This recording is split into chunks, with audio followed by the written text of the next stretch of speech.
पूजा आज अस्पताल में जिंदगी और मौत की लड़ाई लड़ रही है। उसके माता पिता कभी डॉक्टर से तो कभी भगवान से पूजा की जिंदगी की भीख मांग रहे हैं। पूजा की माँ आज उस दिन को कोस रही है जब पूजा शांति जी की बहू बनकर उनके घर आई थी।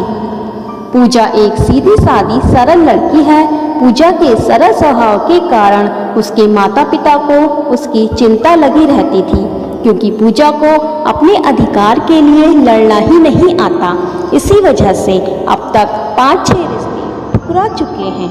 आज फिर पूजा के लिए अमन नाम के लड़के का रिश्ता आया। अमन, जो अपने पिता के साथ व्यापार करता था, स्वभाव से भी अच्छा था, पूजा के लिए एकदम सही। पूजा और अमन की शादी हो जाती है। शांति जी की निगरानी में पूजा ने पूरे घर को अच्छे से संभाल लिया था। शांति जी, जो कि अमन की माँ है, एक कड़क स्वभाव की महिला है। पूरे घर पर सिर्फ और सिर्फ शांति जी की ही हुकूमत चलती है, चाहे वो पति हो या बेटा। नई शादी के सपने ही अलग होते हैं। एक दूसरे के साथ समय बिताना, हाथों में हाथ डालकर घूमना शायद सबको अच्छा लगता है। इसलिए अमन ने पूजा के साथ मूवी देखने का प्रोग्राम बनाया। शांति जी तक बात पहुंची तो उन्होंने बोला, मेरा भी मूवी देखने का मन है। अमन, पर माँ। शांति जी, पर माँ क्या, शादी हो गई है तो क्या? माँ साथ में मूवी देखने भी नहीं जा सकती। खैर, अमन ने 3 टिकट बुक कराए। तैयार होकर तीनों गाड़ी तक पहुँचे। पूजा ने अमन के साथ वाली सीट का दरवाजा खोला ही था, सासू माँ ने अपनी कड़क आवाज में बोला, बेटा है मेरा, आगे की सीट पर हमेशा से मैं ही बैठती हूँ, तुम पीछे बैठो। पूजा चुपचाप मन मारकर पीछे जाकर बैठ गई। घर का कोई सामान भी लाना हो तो शांति जी ही जाती अमन के साथ। पूजा के अस्तित्व के ससुराल में कोई मायने ही नहीं थे।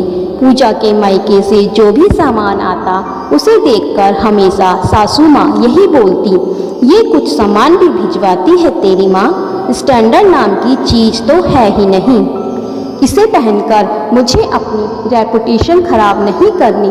कहाँ से लाती है तेरी माँ ये घटिया सामान?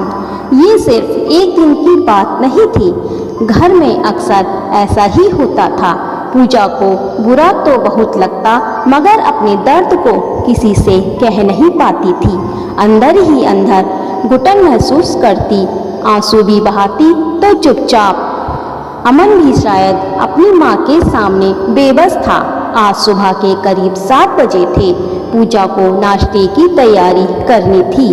वैसे तो शांति जी रोज 6 बजे उठ जाती थी, पर आज 7 बजे तक सो रही थी। पूजा को अपनी सासू माँ को नींद से जगाना सही नहीं लगा, इसलिए उसने अपने हिसाब से नाश्ता बना लिया। ठीक 8:30 बजे सब लोग नाश्ता करने आ गए। अमन और अमन के पिताजी नाश्ते की तारीफ कर रहे थे, मगर सासू माँ का चेहरा तो गुस्से से लाल हो गया।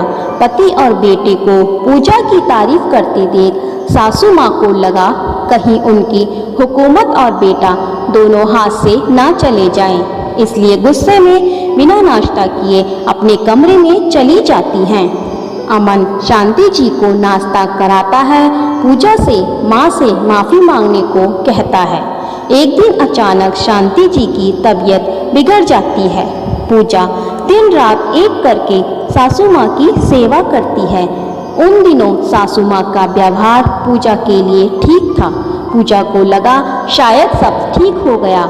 आज हरियाली तीज के दिन सासू माँ, जो आज ही पूरी तरह से ठीक हुई थी, अपनी कुछ सहेलियों के साथ बैठी हुई थी। तभी पूजा के माता पिता तीज का सिंदारा लेकर पूजा की ससुराल आते हैं।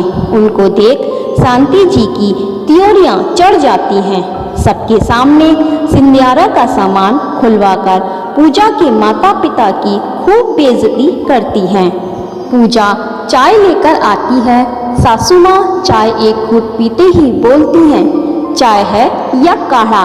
पूजा की माँ को तो ताना मारते हुए बोलती हैं, कुछ सिखाया नहीं आपने अपनी बेटी को? पैर भी तो अच्छे नहीं हैं पूजा के। जब से आई है घर की बरकत ही खत्म हो गई है। पूजा के माता पिता बेइज्जती का घूंट पीकर रह जाते हैं। पूजा भी सिर्फ आंसू ही बहाती रह जाती है, कुछ बोल ही नहीं पाती। आज पूजा अमन को सब बताना चाहती थी, मगर अमन अपनी माँ के खिलाफ एक शब्द भी सुनने को तैयार नहीं था। उल्टा उसने पूजा को ही डांट दिया। तुम्हें माँ से परेशानी क्या है? तुम माँ के साथ क्यों नहीं निभा पा रही हो? अमन की बात सुनकर पूजा टूट जाती है। उसकी सहन शक्ति जवाब दे चुकी थी। शायद उसकी खुशियों की तलाश अब खत्म हो गई थी। ससुराल से खिन्न होकर बहुत सारी नींद की गोलियां खा लेती है। सिर्फ एक ही सवाल पूछती है अमन से, आखिर बहू को घर क्यों लाते हो? आज ये नहीं पता पूजा बचेगी या नहीं, पर इतना जरूर है अपने हक की लड़ाई खुद ही लड़नी होती है। कहते हैं भगवान भी उसी की मदद करते हैं जो अपनी मदद करना चाहता है। घुट घुट कर जीने की जगह परिस्थितियों का सामना करके पूजा अपने अधिकार के लिए अगर लड़ी होती तो शायद आज ऐसा नहीं होता। तो दोस्तों, इस स्टोरी के बारे में अपनी राय हमें कमेंट्स बॉक्स में ज़रूर दें और हमारी वीडियो को ज़्यादा से ज़्यादा शेयर करें। धन्यवाद।